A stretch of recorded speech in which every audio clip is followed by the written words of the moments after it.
Hello everybody, thank you for tuning in to another Starcraft 2 broadcast. My name is Ahnaris, and today we're here watching a 1 versus 1 on the map Metalopolis between LiquidHuK, who is spawning as the blue Protoss in the 12 o'clock position, against his red Zerg opponent, TSLCurious. So we do have what could be a very long game today, as the players are spawning in the farthest away positions possible. Now, speaking of Huck, who is actually going to have a little bit of a conversation here apparently, I do want to point out that in about 2 days, on Saturday, March 26th, starting at around 6 a.m., I believe, we're going to have the SK Champions Trophy tournaments. These will be live streamed. It's going to be actually lasting, I think, for about 10 or 11 hours total. So all day Saturday, you're going to be able to tune into my live stream and watch StarCraft 2. We're going to commentate a lot of top players. We do have several members of StarTale. We've got a couple Liquid people in there. We got Huck, we got Jinro. We've got a whole bunch more people. I forgot the exact list of them, but it's a 16-player tournament for the Korean server. And then we have a 32-person tournament for the European server. And for those of you who have watched those games previously, you know we have plenty of top-level European players. We've got players like Night End, White Raw, etc. So make sure you check that out. If you want to actually get a little bit of heads up on when the live stream is about to begin, you can go to my Facebook page. Just go to Facebook and look up Ahnaris Starcraft. Make sure you become a fan of that, and you'll get a notification a couple hours before the stream is about to start. So now that we are a couple minutes into the game here, let's start looking at the builds that we're seeing. We're seeing a pretty safe build from TSLCurious so far. Chose to get that extractor first. With the timing of that extractor, you know, the drone transfer, you should see about 100 gas or so right about when the spawning pool pops. Looking at it right now, let's say it's right on track for that. And there's also a little bit of probe on drone harassment. You know, Huck just doing a pretty standard thing with Protoss here, trying to see exactly what the Zerg player is going to be doing. To a bit of drone harassment there, you see. Not going to go so well for him if he decides to continue it. You see that probe is actually very low in the hit points. Now, that drone did decide to head out and scout. You know, with that probe coming back into the base, the Zerg player did have an opportunity to drop the hatchery, but the thing is, you know, he really didn't have enough money to do that.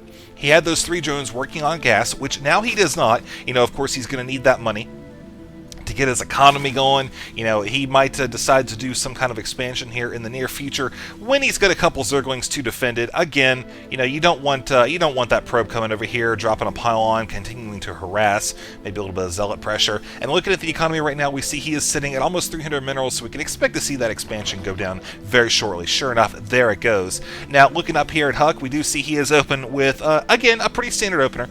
We've got the cybernetics core complete, working on that warp gate technology, actually credit boosting that out, trying to be able to get some of those gateway units out relatively early.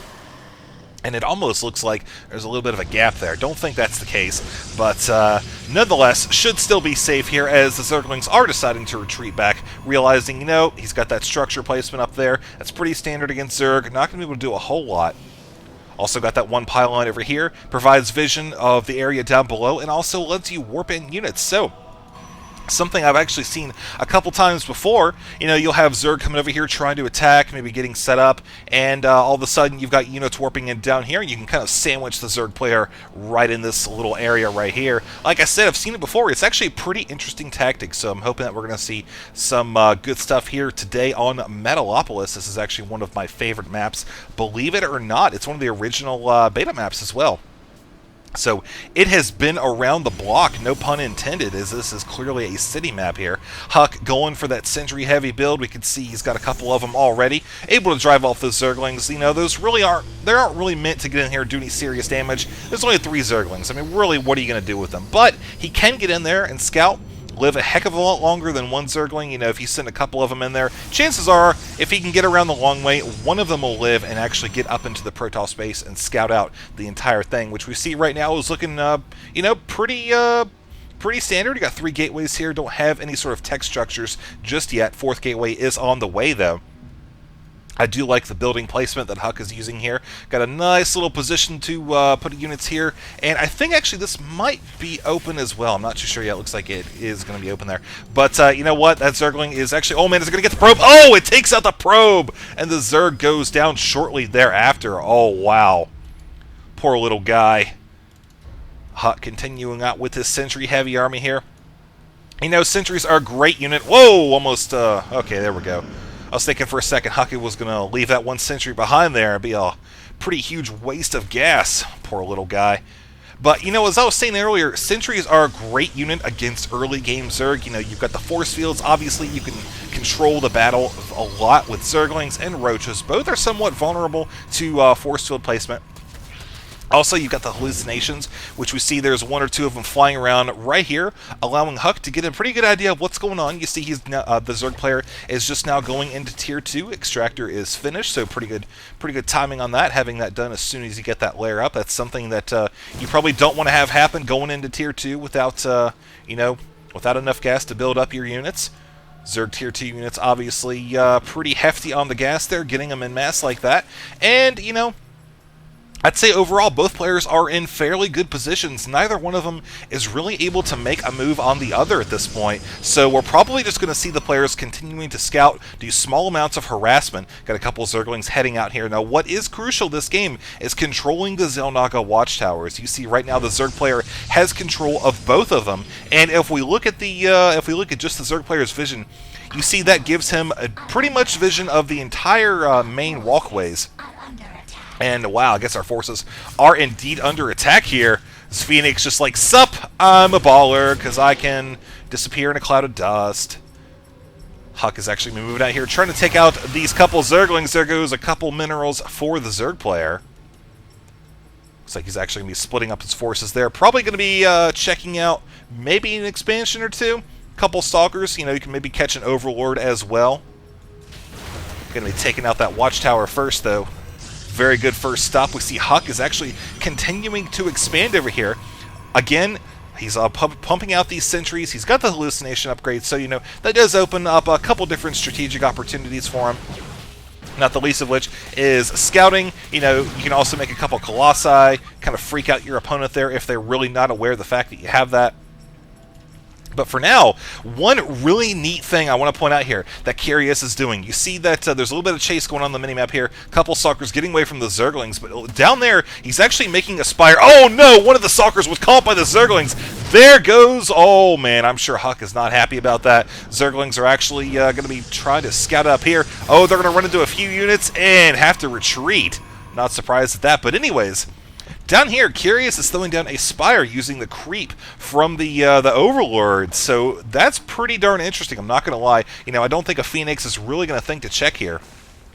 Chances are, if he sees another one, it's going to come down here, and then fly over here, and then over here, and see pretty much everything that's going on, which won't give any indication that he's about to have a lot of mutas possibly in his base, or he could be simply going for something else. We'll have to keep an eye on that. Sure enough, there's that Phoenix right there.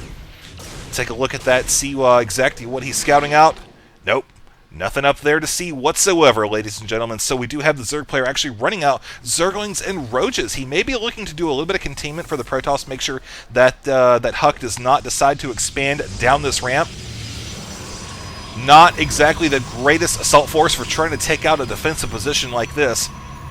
But what he is going to do is send an Overlord over here to scout out Huck's base. Now he's probably thinking, okay, how vulnerable is the mineral line? How vulnerable is the main base? You know, he's got a Muta coming on the way right now. I think he's actually got a few of them that just popped a second ago. So certainly Huck is, to an extent, vulnerable to Muta harassment. You see there's no blank tech. The Stalkers are the only thing here. Now given they are hanging out in the base, so he will be able to respond fairly quickly. We'll see what happens though.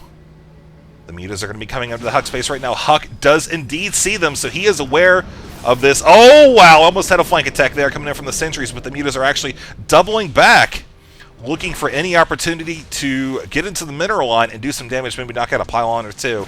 Oh, instead taking out a straggler Stalker there. Oh, man, Huck, I'm sure, is not happy that all his forces just left the main base, and now the Mutas are free to take out so many probes.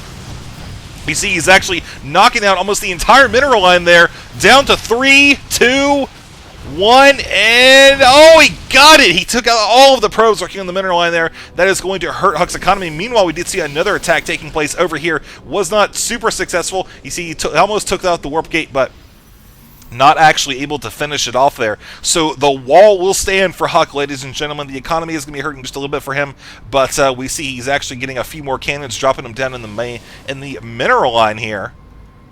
See, he's dropped down 3 at each base. We can look at the income tab. We can see 63 to 59 in favor currently of Zerg. We see his economy is looking pretty good, about 1,700, 1,800 to about 15 or so. APM right now 148 to 218, and it looks like we've actually got Armor 1 coming for HuK, so that's going to be a great thing to have against the Zerg forces that are currently running around. We see he's got pretty land-heavy force, but there's also a couple more mutas have joined the fray now. Looks like he's going to be heading up to the Protoss base, where he may discover those cannons, and might decide to take one of them out since it is separate from the rest of them there, but I don't think he's going to try to engage the other two. Instead, he's going to shut down the gas for HuK. That is never a thing that you want to be having taken place there. Uh-oh, looks like the force fields are going down, sandwiching a lot of those roaches, but they're still able to fire at a number of centuries. HuK is suffering significant losses for gas on that attack, man. And we see that Stalkers are now pulled down here. Here comes Curious once again into the main base for HuK, taking out a pylon with his mutas. HuK is a little pressed to deal with this situation at the moment. Still no blink technology. The gas has been shut down once again, so HuK working on 2 bases effectively right now. You see he's actually had to bring over some probes. Looking pretty good. Gonna have to get that maybe another cannon as well. He's gonna have his entire mineral line cannoned up there. Let's see, the Zerg has actually got a couple overlords here. Again, this is just to keep an eye on this expansion. Also, this one wants to make sure he is aware of when HuK tries to expand down there. I'm sure that, yep, sure enough, HuK is going to be getting that Twilight Council. Again, man, he's got to do something about these mutas. They are really giving him some problems. See how that's affected the economy right now. Actually, 75 to 73. You know, both players are still continuing to move up just a little bit. Zerg is, I'd say about 1.5 bases up on his opponent right now, only because that half is coming in from the mineral line harassment. So HuK is forced to kind of rebuild just a little bit. He's probably not going to want to build too much because this main base just about mined out, but still, that's something to keep in mind. See, HuK is actually looking to move out. What is he going to be doing? He could put some pressure on the main. Let's look at the Zerg force right now. We have a number of Banelings. Wow, look at that. We're going to have some carpet Baneling action here coming very soon. Notice how he doesn't have any Hydras. That's actually something that's kind of been debated recently, the effectiveness of the Hydra. And ooh, I like how HuK has that observer right there. Perfect place, knows exactly what's going on. Decides to pull out that attack at the last second there. Meanwhile, over here, we see the mutas actually coming over, trying to stop this expansion. They're awesome. There are some Stalkers, but we see Blink is now completed. HuK starting to use that Blink micro, trying to save his Stalkers. Mutas were successful in driving them away, though, only for just a couple seconds, as HuK now has his main forces over here able to drive off this muta threat. Observer still keeping an eye on the middle of the map there. We could have an attack by Zerg, an all-out offensive move. Maybe not. Just kidding. Oh man. Okay. Truth be told, I just want to see the carpet Banelings. Honestly, that's all I want to see right now, because that would just be damned entertaining. I like how he's got the Stalkers split up there from the units going through them. Muta's just kind of moving around there. Might be just a little bit of patrolling. You know, could also be trying to fake out HuK. The mutas are faster than the observers. So, you know, if an observer just happens to catch the mutas, HuK may send his forces over there, leave him slightly vulnerable somewhere else. We see actually HuK has got that one observer right here. We can see he's got just that one, actually. It is in a good position to see those armed forces coming in right now. Zerg is going to be looking to make his move at the expansion. Protoss, oh man, he is going to be moving in as well. Got a couple hallucinations. Here comes the engagement. Zerg looking to move in here. Looks like Protoss is actually going to move back, dropping a couple more hallucinations. Going to absorb some of that damage. I like that a lot, actually. He was trying to leave those hallucinations in hopes that the Banelings would drop on them. Here we go, folks. Oh, he's going to run away again. Those Banelings, actually, the hallucinations are absorbing some of those Banelings. We see Zerg has suffered a lot of casualties trying to make that Baneling play work. He's actually going to have to retreat now. Psystorm is on the way. That'll be quite a problem for the Zerg player, as he does actually lose a couple units trying to retreat back. There's that Blink, able to take out a few more units there, trying to take down that Infestor. You see, both Infestors are very low on energy right now. Not even a full square. Oh, here we go right now, folks. Looks like Huck is going to try to engage. Here come the Banelings right there, landing on top of the Stalkers, taking out one of the Colossi, and now the Stalkers are still intact, just not enough firepower. Baneling's great tactic, but the thing is, Protoss had already taken out the rest of the forces, so there was nothing else to follow it up with. So now Huck is down in the main base, causing a lot of problems here. His Blink is on cooldown, so he's not going to be able to get out of the Zerling surround. He's going to have to deal with it there. There he goes. Now he should be able to get away and into the arms of his reinforcements. Trying to get away there. Sure enough, Zerg is able to hold off the attack. You see, meanwhile, over here, there's a bunch of Zerglings just kind of hanging around, not doing anything. This mineral field is ready for the transfer. We've got a whole bunch of upgrades coming down the line here. Let's see what we got going on structure-wise. Plenty of gateways, man. He is really pushing this gateway robo build. Got that gravitic drive. I think that's actually for the observers. Get those things just a little bit quicker there, as he's actually going a little bit more Immortal heavy. Now, that's a pretty interesting decision, but I do like it. You know, with those shields up, the Immortals can obviously absorb a number of hits. Ooh, look at this, man. Zerg coming out with the Broodlords, got the heavy hitters right there. But, you know, also those Immortals, they're going to do tons of damage to those Roaches. However, it's going to come down to the positioning, though. So that's one thing Huck is going to have to watch. Don't want a big bottleneck with your Immortals all out the back. Likewise, you don't want a bunch of Zerglings surrounding your Immortals and just taking them down that way either. Let's see actually what Curious is going to do with this. Oh man, look at this. We've actually got the Observer just hanging out directly in the middle of the army, so Huck is aware of that. Oh, super close probe transfer. Curious has got the Broodlords on the high ground, at least some of them there. So we see there's plenty of Zealots able to absorb the initial damage, but there's Blink upgrade paying for itself right there, blinking up to the top, taking out so many Broodlords, they're not moving at all. There's another Blink right there, ladies and gentlemen. Those Broodlords are toast. Down to 2, going to be 1 shortly. Just too many Stalkers for the Zerg player to handle. We see actually Huck is able to drive away those forces there. Overlord's got an Overseer, a couple Corruptors as well. Not going to have anything serious happen with that now. Neither player has taken the high yield expansion, but what is this, folks? We've got a Roach drop coming into the main base, but a couple DTs are going to spawn and see it right there. We'll see just how effective this attack actually is. Uh-oh. Gonna be ready with the Psystorm, who's got 4 High Templar right there and a couple cannons as well. Wow, look at the Psystorm blanketing the drop zone for the Roaches, taking a lot of them down the hit points very quickly. Got one group of High Templar morphing into an Archon. Oh, nice little burrow at the last second there. Trying to get away from the forces. There's the Observer, and there's the big batch of dead Zerg. Oh, wow, nope.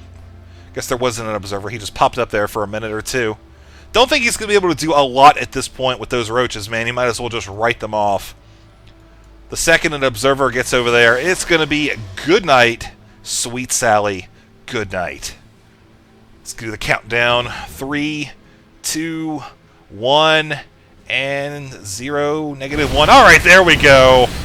Looks like he had 2 of them pop at the same time, as the one Roach tries to pop up and take out that High Templar.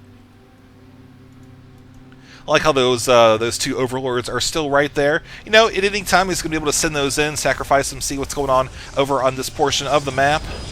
Which, you know, he won't get very far because of the fact that there are several cannons being placed here. Also, we've got Banelings coming into the mineral line. Uh-oh. I don't think Huck is going to be entirely ready for this. These Banelings are going to make it to the mineral line. Oh, wow, the probes are actually running away. Psystorm landing on what could be the drop zone there. Will this Overlord go down? It looks like... Oh, man. So very close. sure he wished he had a Baneling going back up into this high area right there.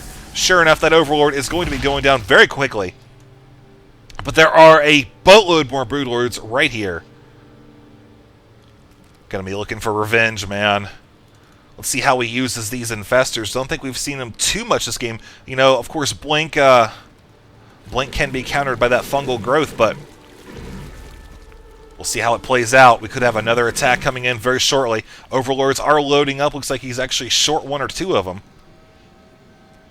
He's got enough Broodlords to take out those cannons, though. He's just going to have to be super careful with those Stalkers. Oh, man, Huck, you sly dog, you bringing in a couple hallucinated Immortals as well. Psystorm blanketing the forces, man. Look at that Roach is going down super quick. Baneling's actually hitting the Stalkers there as the Broodlords are way over in the middle of this open area right here. Oh, Curious. There they go. Just leaving them there to die, you poor Broodlords. So we see at this point, you know, Curious is pretty much out of money at his main, his natural. This one's not looking too good. He is attempting to take the high yield expansion. Got a couple Roaches going down there super quick. This expansion looking pretty good. There is an Ultralisk Cavern. You can see he's actually got the ground level 3 armor on the way. Don't think we're actually going to see any Ultras in time, however. As Huck is looking to take out the drone line here. Oh man, perfect timing on this move in. This expansion is going to be going down super quick here. Meanwhile, Huck is taking this time to place his own. Baneling's trying to get into the Stalker line and take out a bunch of units. Don't think it's going to happen, though, because there's the Blink shifting all the forces back, and now the Roaches are left to deal with the Immortals. A very favorable position for Huck here, as he does stop this expansion from being placed. And now Zerg's income is severely diminished, ladies and gentlemen. We can see that Huck has definitely taken the lead in terms of economy. 58 to 75, and there's the GG right there, folks. So there we go. Huck taking the game over Curious today on Metalopolis. Very exciting game, lots of action. I saw pretty much the entire tech tree for both players. Just missed a couple Void Rays there and maybe a couple Ultralisks. So very close to it. But that's going to be it for this game. I do hope you enjoyed it. Make sure you go to the Facebook page, like I said earlier. You can find a link in the description below and follow that so you are aware of when you can watch Huck play live this Saturday morning. All right, that's it. I'm out.